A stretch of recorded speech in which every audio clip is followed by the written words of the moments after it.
Good afternoon, everybody out there. This is Arjax coming at you again. In between the videos, I went back to Stormwind, emptied my bags, collected some gold, and just geared up for some more time out in the environment. I didn't actually mean to come back and start this whole progression again as soon as I did. But, you know, that is where I'm at. You know, I decided that, hey, I've neglected making some videos and putting them out there for you guys.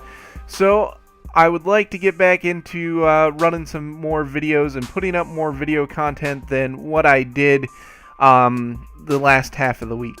So I'm going to hop on and I'm going to start doing some more questing for you guys. An area of topic that has come up a couple times for me in the last month or so has really been the ISIS and the ISL and what it means to people in America, Canada, and Mexico. I've been approached by civilians asking me my take on this because I was a Marine. I've been asked by other Marines because they're like, does this mean, you know, everybody's kind of engulfed in the mystery and the curiosity of this terrorist organization that is running rampant through Iraq at the moment. Well, what I'm going to say to you guys is if you're in North America, on the continent of North America, or pretty much anywhere outside of the Middle East, there really is nothing to fear. Could they do something? Yeah, I'm going to say they could do something, but ultimately it's not going to affect you, even if it does. You're talking about small, isolated sects of people that may, you know, do a bomb or something like that. Is it something that you should be afraid of? I'm going to say no. Their goal in making these threats, threatening the United States, threatening Canada, threatening Europe, is to make people afraid. And what you're doing by falling into this is, you know, helping them achieve their goal of, you know, making people be afraid. Now, my Marine friends, on the other hand, have a different perspective on this, and they're like, heck yeah, let these guys come here, then we can, you know, deal with these horrible human beings on our home turf, and once we're done, go to Taco Bell and grab a taco. Well, I don't like, you know, I don't like senseless violence. These people definitely do need to be dealt with, and honestly, I would say a 5.56 round to each and every one of them would be what I would prescribe to solve the issue. But, you know, I definitely don't want this flowing back into the United States because there's a lot of people out there that are good that would get hurt by this. And even if they do come to the United States, you know, let's look at the tactics that they're employing. They're employing what they're employing in Iraq because they can get away with it and because they have superior numbers. That would never be the case in the United States or Canada. You know, we have a well-established government with military and police. There is no way that these people would ever come in groves of, you know, 100 people and start to take over a town and execute them. And, you know, being able to orchestrate and organize something like that in the United States and Canada, I'm going to say would be dang near impossible. So please don't let these, the mainstream media scare you into believing that this threat is bigger and could actually be harmful to you, because it is not. In the United States, there would be veterans all over the country responding to this if, you know, let's say New York came under attack by ISIS and they started taking over parts of the city. Number one, our military is going to respond, and our military is very good. You know, there is no other military force in the world that can even compete with our military. So there is no way that would happen. And they're not stupid. These people, you know, everybody wants to talk about how, you know, they live in the middle of nowhere and they're goat farmers. These people aren't stupid. They've been dealing with international conflicts and micro wars the majority of their life. So by saying that they're stupid, you're doing a disservice and you're lying to yourself. They're not stupid. And it's to our benefit that they're not stupid, because if they were stupid, they might try to do that and try to go to the United States or Canada and do something like that. But the risk to reward that they would achieve by that is non-existent. So, do I think that they'd ever, dare step foot in the United States? No, not at all. They're never going to come to the United States and try to take over a city or anything like that. There is absolutely nothing to fear from them. Oh, 1 second, that's my wife. So she's on her way home. So I'm actually going to probably have to cut this short in about 10 minutes. But yeah, there is absolutely nothing to fear from ISIS or ISL or whatever name you want to refer to them as. They will never be a threat to the United States. They'll never be a threat to Canada. Could we expect to see some terrorist activities spawn from them in isolated, homegrown terrorist cells that empathize with them? Yeah, I think that's a possibility. And again, I strongly urge you guys not to be afraid of it, because that is what a terrorist organization is trying to do. They're trying to inspire fear. They're trying to make you live your life differently. They don't like the way Americans live. They don't like how the West lives. And they want us to change who we are to adapt to them so that they win. By being afraid of them, you're ultimately giving them power over you and to dictate your life. Let's look at 9/11. 9/11 was tragic. It was horrible. It was a big thing. 3,000 people died. Are they capable of doing something like that again? And that wasn't ISIS, and I understand that. But is it possible to have a terrorist attack at that scale? I'm going to say yes. It's possible. Do I think we should be worried about it? No.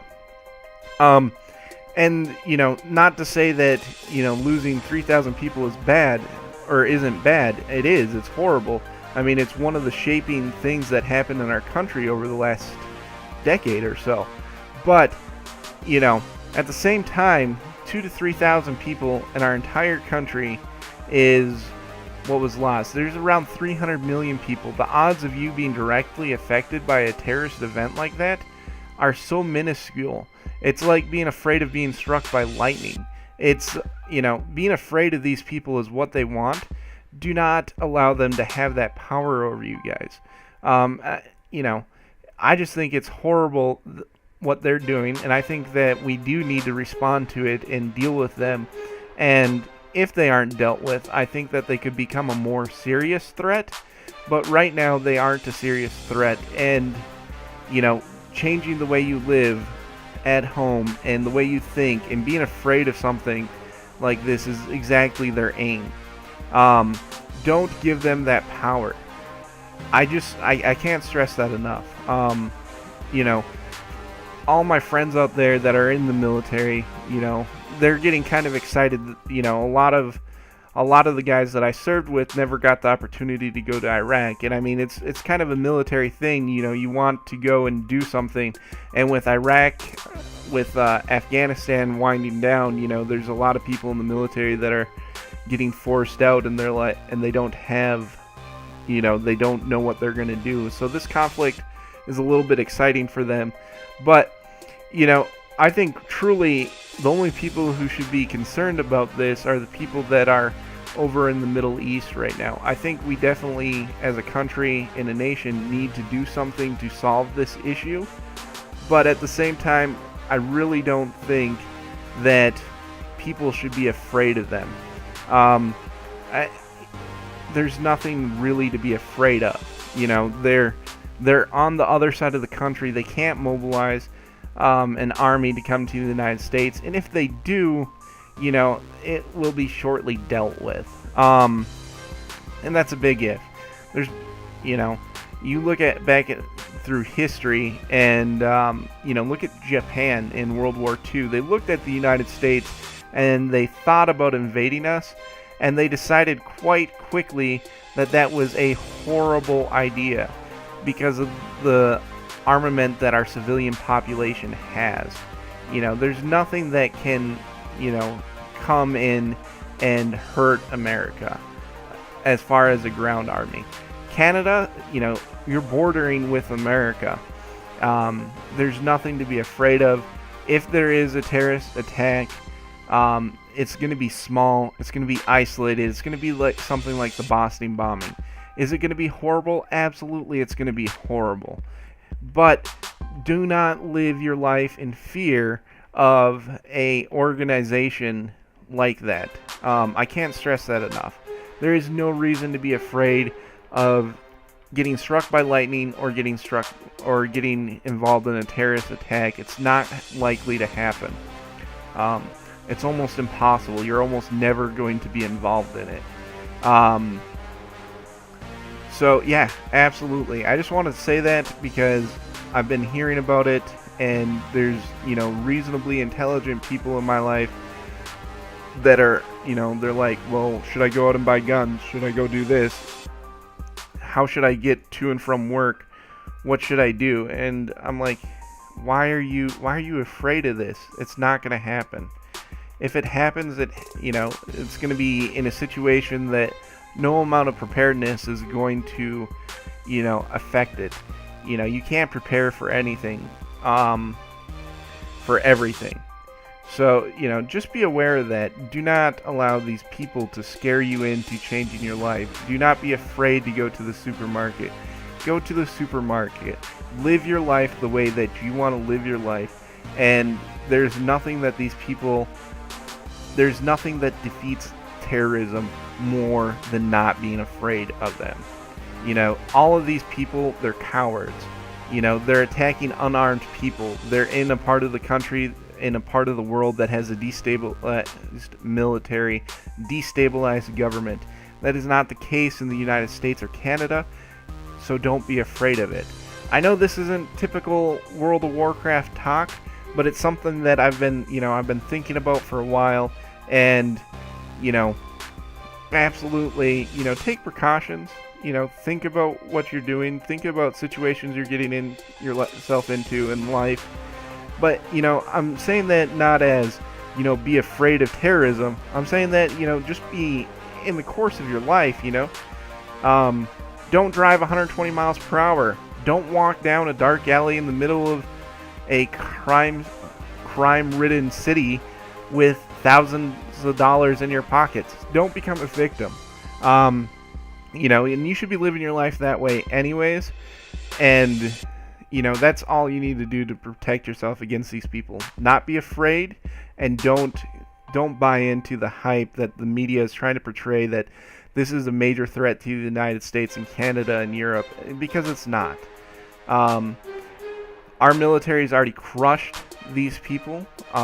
If it comes down to it again, our military will crush them again.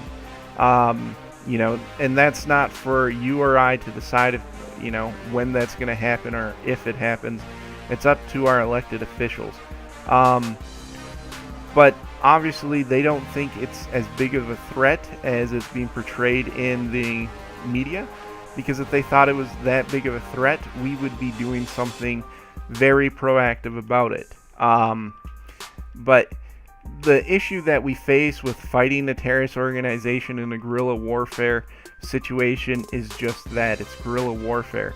The only way that these people can succeed in their type of warfare and in what they're doing is by being small, isolated, and stacking the odds in their favor. With that being said, they're never coming to the United States. They're never coming to Canada in any major capacity, because they don't fight like that. They are very small, isolated groups outside of their main contingency, and they will never fight in an open warfare situation because they know they will lose. The only way that they can succeed is by scaring people and by fighting in small, isolated situations where they know they can win. Well, that's going to be everything for today. Thank you. Arjax out.